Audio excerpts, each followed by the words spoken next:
Guyyaadhaa irraa jalqabnee barnoota accounting and finance fi dhimmoota business fi investmentii wal qabatanii fi kanneen biroollee ifatti YouTube, TikTok, Telegram fi Facebook irratti jalqabuu keenya isin ibsaa. Chapter 1 and part 1 of the lesson. Channel YouTube keenya maamila hin taane arrarraa jalqaba subscribe taasisaa. Gabaasni fi barnoonni yeroo nuti dabarsinu akka isin qaqqabu isiniin jenna. Galatoma alfaadha gara barnootaatti isin ceesisa. On our today's lesson, let's see the accounting definition.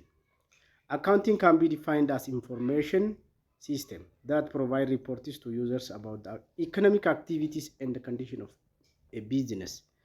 Accounting information system dhimma dhaabbata tokko haala inni keessa jiruu fi akkaataa sochiilee isaa kan gabaasudha jechuudha qaamota dhimmi ilaaluuf. Accounting consists of 3 basic activities. Accounting sochiilee gurguddoo sadiitti hiramee information systemic qindeesse kana dhaabbilee barbaachisoo ta'aniif gabaasa jechuudha. Tokkoffaan identify godha, lammaffaan record godha, and communicate the economic event of an organization to interested users. Maalidha jalqaba maal identify godha. Interested userin yookiin warroonni gabaasa finance dhaabbata kanaa barbaadan eenyuun fa'a. Internal users ta'uu danda'a, loaner baankii ta'uu danda'a, shareholderii ta'uu danda'a, boardii ta'uu danda'a. Jalqaba maal godha? The interested users of the information just identify godha. Itti aansee warroota identify godhe kanaafi odeeffannoolee gabaasa yookiin sochiilee transakshinii guyyaa guyyaan jiru maal godha? Riikardi godha. San booda communicate jechuun gabaasa kennaaf waan adda baasee qindeesse. Internaaliif maal kenna, manajara dhaabbata keessaatii maal kenna, warra liqii baankii barbaaduuf maal kenna, shareholderootaaf maal kenna, akkasumas qaamolee dhimmi ilaalu kan waa'een biizinasii kanaa isaan galchuuf waan akkamii kenna ka jedhu qaama kanneen sadiin identify, record and communicate or report jedhee adda baasa jechuudha. The basic function of any language is to serve as a means of communication. You could think of accounting as the language of business. This is because accounting is the means by which a business financial information is communicated to users. Accounting in afaan. Afaan ammoo meeshaa wal qunnamtiiti yoo. Kanaafuu accounting in afaan businessii jedhames hin beekama. Maaliifuu accounting the means by which a financial information is communicated to users. Afaan sochiin finance dhaabbata tokko gara qaamolee dhimmi ilaalu ittiin hubatan. Afaan finance yookiin afaan accounting kanaan qaamoleen dhimmi ilaalu yookiin stakeholders warri jennuun waa'ee dhaabbata kanaa balance sheet ilaalanii, income statement ilaalanii, cash flow statement ilaalanii maal akka sadarkaa dhaabbanni kun maalirra akka jiru akkasitti hubatanii jechuudha. Itti aansee accounting definition kan itti fufe jedha. The process by which accounting provides information to users is as follows. Akkuma qara kaasne kutaalee yookiin basic activity sadi qaba jenne identify, record and communicate jenne. So identify users jedha jalqaba irratti sadeen keessaa jechuudha. Sadeen keessaa userii eenyu qaamni gabaasni kun dhiyaatuuf eenyu. For internal users, for internal managers, for board directors, for bank. Fakkeenyaaf dhaabbanni tokko liqii ni gaafata. Liqii gaafatu san jalqaba maal godha? Financial statementii kana yookiin gabaasa finance isaanii kana eenyuuf dhiyeessa? Warra baankiitiif dhiyeessa akka ragaa tokkotti business plan isaa wajjin jechuudha. Warri baankiitis maal ilaala? Balance sheet isaa ilaala. Aseetii maal qaba? Liability kamtu irra jira? Kapitaalii hagam qaban jedhanii yoo kennineef nuu deebisu moo nuun deebisan. Waan kana hubachuuf identify users ka jedhu gabaasni kun eenyuuf dhiyaata? Warroonni gabaasa kana dhiyeessan eenyuuf dhiyaata jalqaba identify users. The second, assess users information need. Identify ka addaan baasne manajera keessaatiif dhiyaata, boordi daayireekteriif dhiyaata, baankiif dhiyaata, isteekholdarii biraatiif dhiyaata yoo jennee adda baasne gabaasa kan barbaadan isaan nurra. Fakkeenyaaf boord of daayireekteriin baasiif galiin income statementii barbaada, cash flow barbaada, baasiin akkamitti bahaa ture, galiin akkamitti galaa ture, dhaabbara kana dhaabbanni kennaa ni kasaaremoonii buufatee maal wayyeessinaa maal fooyyessinaa ka jedhuu fi boordiif dhiyaata. Itti aansee baankiidhaaf ammoo yoo liqii gaafattee baankiin maal sirraa barbaada? Balaansii shiitii kee barbaada. Balaansii shiitii jechuun waa sadii dhaabbanni tokko guuttachuu qaban. Especially asset, liability and capital. Assetiin kee maal faal kamtu cee baratti aanutti hagam qabda maal mul'isa aqwaamii yookiin dhaabbii dhaabbata keetii gaafataa jechuudha. Itti aansee liability liqii meeqatu cee account payable meeqatu sirri jira liqiin baankii meeqatu sirri jira kana barbaada warri baankiidha. Itti aansee immoo kapitaalati qabdullee maali waan jedhu beekaa. The third design the accounting information system to meet users need jedha. Kunillee maali akkuma amma isinii kaase you assess users information need warra boordiitiif warra stakeholder biraatiif warra baankiitiif kabiraatiif eega adda baaste booda design goota maali accounting information gabaasa akkamii kennaaf ka jedhu isa to meet the users need. Baankii balance sheet ergitaa fi design gootee jechuudha. Boordiif hundaa ergitee keessaa ammoo isaan immediate actionii fudhachuu isaan barbaachisa warra boordii waan ta'eef maaltu hidhate maaltu bara kanatti fooyya'ee itti fufuu qaba waan jedhuuf akkasitti addaan baasnaa. Then record economic data about business activities and qaama sadeen amma armaan olitti dubbanne kana jechuudha. Qaama sadeen kana asitti irra deebi'u. Identify, records and communicates. Kanaaf tokko haga shanii kana qaama sadeen kana jalatti qoqqoonna jechuudha. Amma communicate ka jenneen suni record economic data about business activity and events fi prepare accounting reports for users or preparing financial reports for identified users. Boordiif maaltu dhiyaata, kabiraatiif maaltu dhiyaata, kabiraatiif maaltu dhiyaata akkaataa fedhii fi hubannaa isaaniititti akkaataa ammoo haala isaan tarkaanfii fudhatanii dhaabbata kana balaa irraa baraaruu, baasii hamaa irraa baraaruu, bu'aa isaa yeroodhaa gara yerootti akka ol ka'u taasisuuf qaamoleen users of accounting ka jennu amma itti aansinee ni ilaalla. Usersiin hundi gahee mataa isaanii qaban waan ta'eef usersii dhaabbata tokkoo jechuun fayyadamtoota dhaabbata tokkoo yookiin shareholder of the business entity jechuun qaamolee gahee dhaabbata kana keessaa qaban jechuudha. Haala kanaan identify goonee gabaasa isaanii dhiyeessina jechaadha. Itti aansineeti we will see a short history of accounting.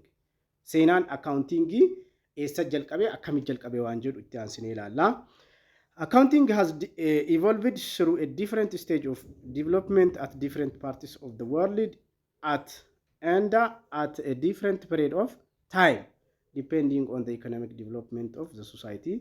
Yeroo garagaraatti addunyaa garagaraa keessatti haala qabatamaa diinagdee fi guddinni biyya tokkoo itti deemu yookiin addunyaa itti deemaa turtirraa maddaa jedha. The gradual increase in production in the economic transaction from time to time has, depending on technological enhancement, created difficulty to memorize and manage all these economic events and compel people to record. Haalli adeemsa guddina oomishaa fi diinagdee fi gabayaa adeemsisuu yeroodhaa gara yerootitti cimaa waan dhufeef teknooloojiin ammoo guddachaa waan dhufeef haalli qabeenya kana yookiin sochiilee diinagdee kana ittiin galmeessinuuf ittiin qabannus cimaa waan dhufeef dirqama yeroo irraa gara yerootti haalli accounting ammayyaa kun tarkaanfataa dhufe jechuudha. Teknooloojiin ni guddataa, oomishni ni guddataa, production ni guddataa, sochiileen daldalaa transaction ni guddatuu. Kanaaf akka duraaniitti kennaatuma fudhataa gargar deemuun ulfaachaa waan dhufeef haala kanaan guddinni accountingii yeroo durii irraa kaasee hanga modern accounting system ka jennuutti kan dhufne jechuudha. According to Alexander 2002, people started recording economic transaction for the first time on clay in Mesopotamia and then advanced to record on papyrus in Egypt. Bara 2002 akkaataa Alexander qorannoo isa gaggeessatti jechuudha. Uummanni biyya Egyptii kilee irra barreessuu jalqabe yeroo jalqabaatiif Mesopotamia and then advanced to record on papyrus in Egypt. Mesopotamia keessatti kileedhaan barreessuu jalqabanii kilee irratti barreessuu jalqabanii bara 2002 jechuudha akkaataa qorannoo namicha kanaatitti. Sambooda garamitti advanced to record on papyrus in Egypt. Egyptoonni ammoo papyrus irratti wayyeessanii jechuudha kan warra Mesopotamia booda jechuudha. In the 5th century BC, Greece used public accountants to allow its citizenry to maintain real authority and the control over their government's finance. Jaarraa shanaffaa keessa jechuudha before Christ kan jennu warri Greece public accountantii allow its citizenry government finance isaanii yeroo jalqabaatiif jaarraa shanaffaa keessatti warri Greek public accountantii uummatan jechuudha. Maaliif qabeenya mootummaa yookiin qabeenya uummataa kana akka audit godhuu akka galmeessuu fi public accountant yeroo jalqabaatiif jaarraa kana keessatti warra Greeciitu jalqabee jechuudha. Akkuma maalidha seenaa akkaataa accountingiin ittiin dhufe jechuudha akka ilaalaa jirru. Itti fufeeti perhaps the most important Greek contribution to accountancy was its introduction of coined money about 600 BC.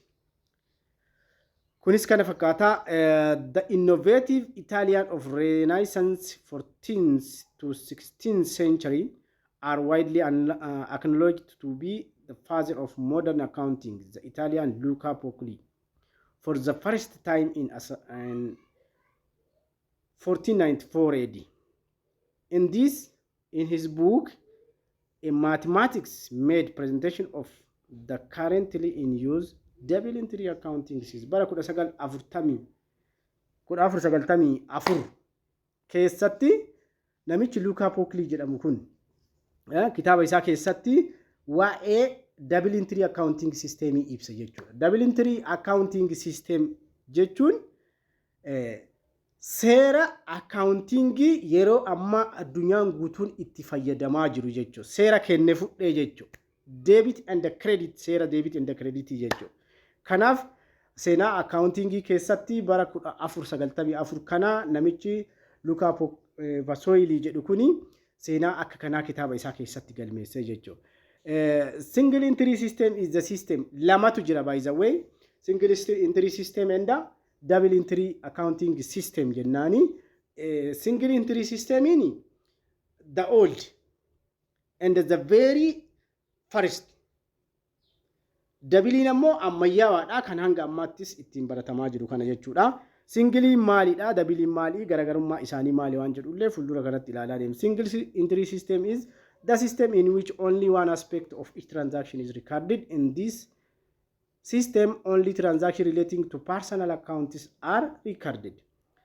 Single entry system jechuun seera moofaa fi seera duraan turedha. Innis maali? Yookaan ka gurgurate qofaatu galmeessa single or personal accounts are recorded. Yookaan ka gurgurate qofaadha, yookaan ka bitate qofaadha, yookaan ammoo deebitii qofa galmeeffatta, yookaan kreditii qofa galmeeffatta, which is ka bu'aa kan kee guutuu adeemsa bizinesii keetii keessa bu'aa kan kee erga ka gurgurte galmeessite ka bitattu hoo erga ka bitatte galmeessite ka gurgurte hoo meeshaan ati fudhattuuf mallaqni ati kennitu sun baalaansi ta'a deemee ammoo adeemsa bizinesii keetii keessattis deebitiif kreditiin dhumarratti qixa ta'uu qaba waan ta'eef kun waan seera saniin guunne jechuudha. Seera san hin guutu single entry system jechuuni. Then double entry accounting is based on a simple concept. Concept in isaa baay'ee salphaadha because each party in a business transaction will receive something and give something in return. Maaliif double jedhan? Ka gurguratus ka bitatus jechuudha. Partiin lachuu tokko waa kenna tokko waa fudhata. What is received is debit jennaan. Namichi waa ka fudhatte sun debit jedhee galmeeffata. And the what is given is credit jedhee galmeeffata. Wanni double entry accounting system filatamaa taasisiyyuu lachuu consider godha. Waan bitattu meeshaa kompiitara bitatte fakkeenyaaf kompiitara fudhatta in terms of your paid money kompiitara ofii fudhatta. Kompiitaratu si bira jira malee kaashiin kee hir'ateera. Maaliin goote kan kompiitara kanaan bitte. Garuu kompiitara qofa ofii fudhattee taa'uun ammallee biizinasii kee guutuu hin taasisu.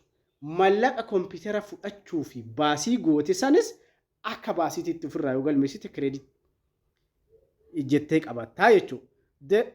Thereafter, the accounting has become an integral part of each facet of life. Lachuufuu kenne fudhee keessatti debit and credit keessatti lachiifuu murteessaadha jechuudha. Let me see. Double entry accounting. Double entry accounting is based on a simple concept each party kan amma ilaalaa ture jechuudha. Scale or balance isaatiinis yoo ilaalte receive ka goote debit jettee galmeeffattaa, give yookiin kan kennite ammoo credit jettee barreeffattaa. Kana kan mirkaneesse bara 1494 AD Luca Pacioli, developer of a double entry accounting.